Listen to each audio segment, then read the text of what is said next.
Want to know how to get more out of the mojo? Want to know how to get more shine out of your situation? Want to know how to go to an astrologer and actually get good information? Well, what I'm going to tell you next may come as a little bit of a surprise to you. So first of all, yes, it is important which astrologer you choose, right? You want to be able to identify with the astrologer. You want to feel that there's a connection. You want to feel that their words are meaningful. You want to get a sense of trust from the person that you're speaking to, or the person that you're, interacting with, or the person whose videos you're watching, however you're connecting with the astrologer in the first place. But also, when you're getting close to approaching the astrologer to actually schedule a consultation, there are some things that you need to be aware of. And that's one of the things that this video is going to focus on for you. So one of the most important things, and quite often people don't think about it, is getting clear on what you're actually looking for information on. So sometimes there are people who like to approach astrologers for a general reading. I'm not saying that's necessarily a bad thing, because sometimes it can be a really good thing. But at the same time, generally when you go to an astrologer with a specific focus in mind, you tend to get more out of your consultation. And quite often people think they don't really have a special focus. They just want to have a reading. But then if they examine it a little more closely and go a little more deeply into their feelings, they'll find out that in actuality, they have quite a few things that are on their mind. And that leads us to the next subject, right? Which is not asking the astrologer 20 questions for an hour. To be quite fair, astrology, when it's done well, involves a lot of analysis. Quite often that's done on the spot. But to really look at your question and get good, clear, lucid information for you, the astrologer may have to engage with several different factors in the horoscope if they're going to come out and give you really good, clear, accurate information. So that makes it so it's a bit difficult within a session to answer 8, 9, or 10 questions. You're probably not going to get good results from your reading if you do that. I know a lot of times people like to think that, I want to make sure that I get the most for my money. But in actuality, when you take that approach to an astrologer, you generally find that you get less out of the situation. Because what has to happen at that moment is the astrologer generally has to just quickly glance at your chart and give you information. And that means that they're going to be using what are called snapshot techniques, where they're just, taking a quick look using quick information techniques.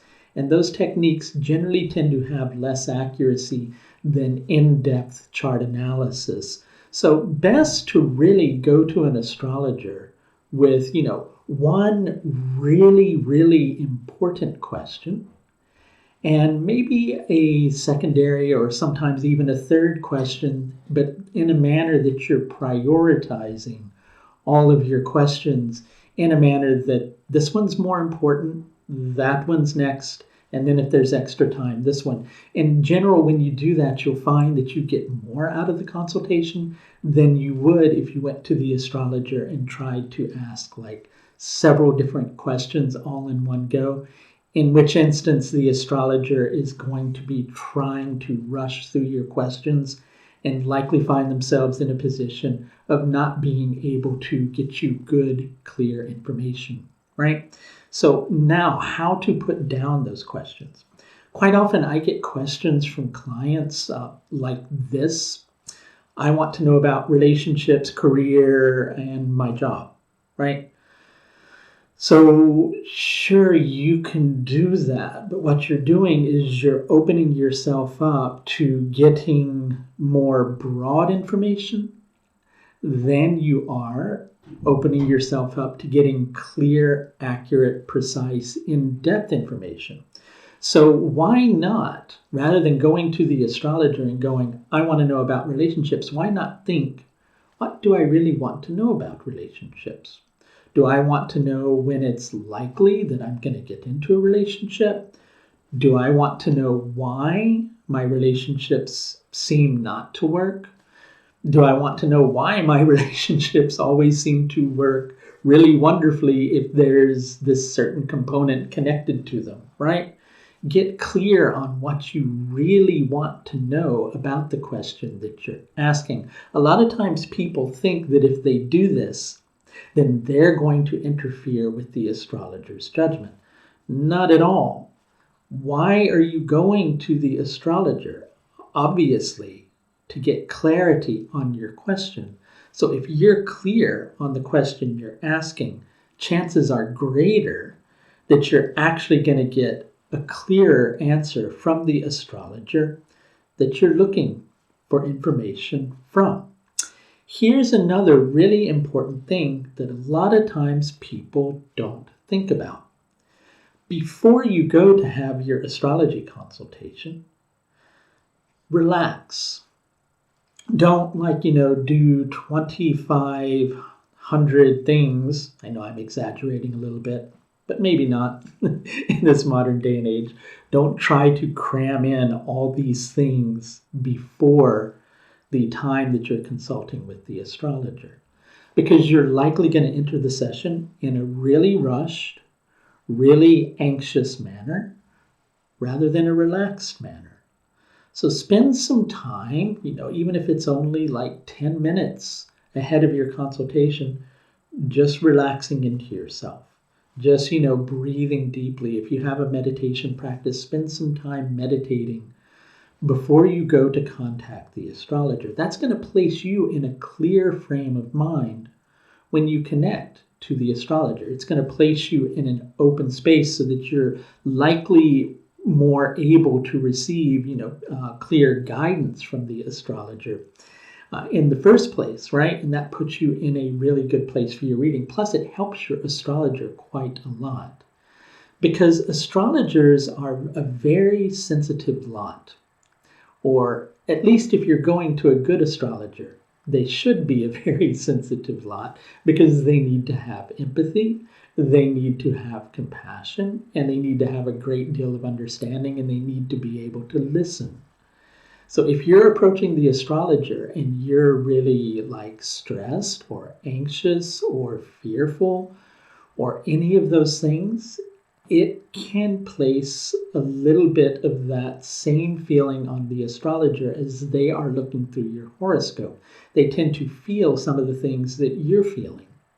And so whilst they're going in, they may feel hurried, they may feel rushed.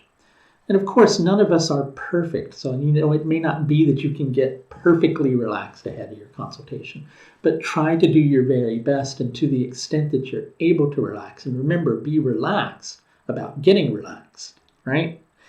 To the extent that you're able to be relaxed in your approach, that's going to help the astrologer to relax, because they'll know that they can take the time that they need, which is the next thing. Let the astrologer take the time that he or she needs to look at your horoscope.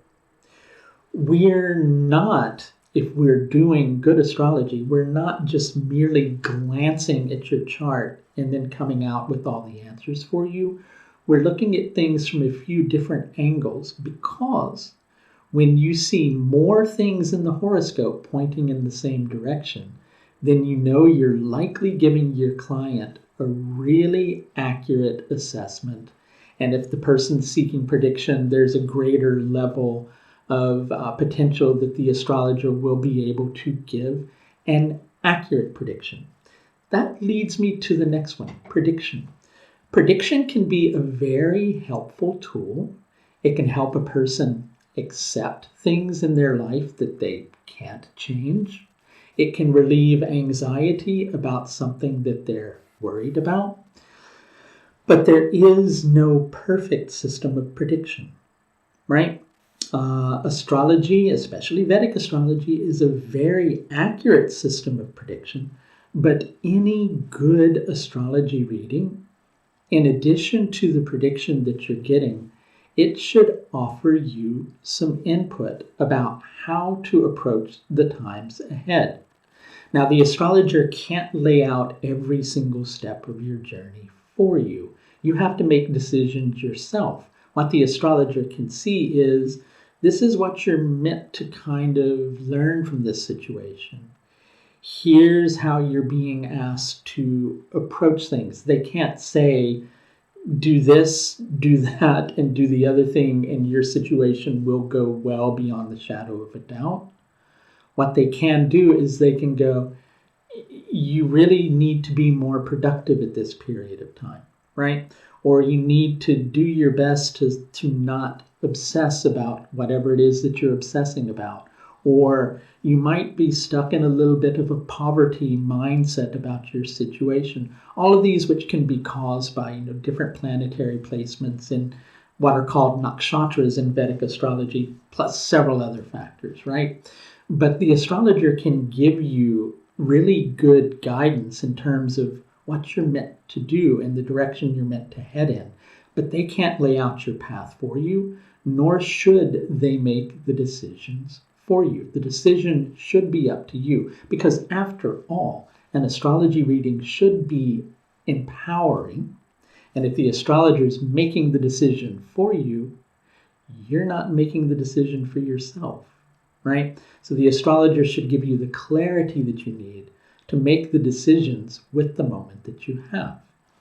And so if you follow these steps, getting clear on your questions, not asking, hundreds of questions, but instead be clear on a couple of things that you are really interested in, rather than trying to come up with 25 or 30 things, I'm exaggerating a little bit, that you're looking for clarity on. Instead, narrow it down to a couple, maybe add an extra third in the instance that there's extra time that your astrologer has. Spend some time relaxing before your consultation, right? Let your astrologer take the time that they need in order to assess your horoscope.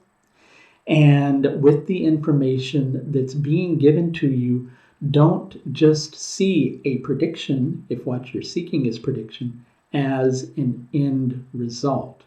Predictions sometimes are off, so if the astrologer sees that it's not likely going to go the way that you want, it doesn't mean that you shouldn't try, right? Because there might be something that you have to gain from trying, and sometimes the astrologer might have missed one tiny factor, and it's always worth doing that. So the best way to approach astrology is an empowered manner, and what gives you that empowerment is the clarity, is the relaxing into the flow, and also letting the astrologer do their work, and at the same time not being afraid to do the work yourself. I'd like to help you to get the most out of an empowered approach to astrology, and that's what my all-new Empower Hours are really all about. I also have a special introductory Prosperity Empower Hour for those who are needing a little bit of help with the cash flow side of things. And if you want to schedule an Empower Hour, you'll find the link to that just above. And also the Prosperity Empower Hours are also available through my site through a different link, which you are going to find here. And if you're watching this on Facebook, then what you can do is you can just go in to one of the links in my bio, and you should be able to find the information that you're looking for. If not, please feel free to reach out. Thanks a lot for watching. Take care.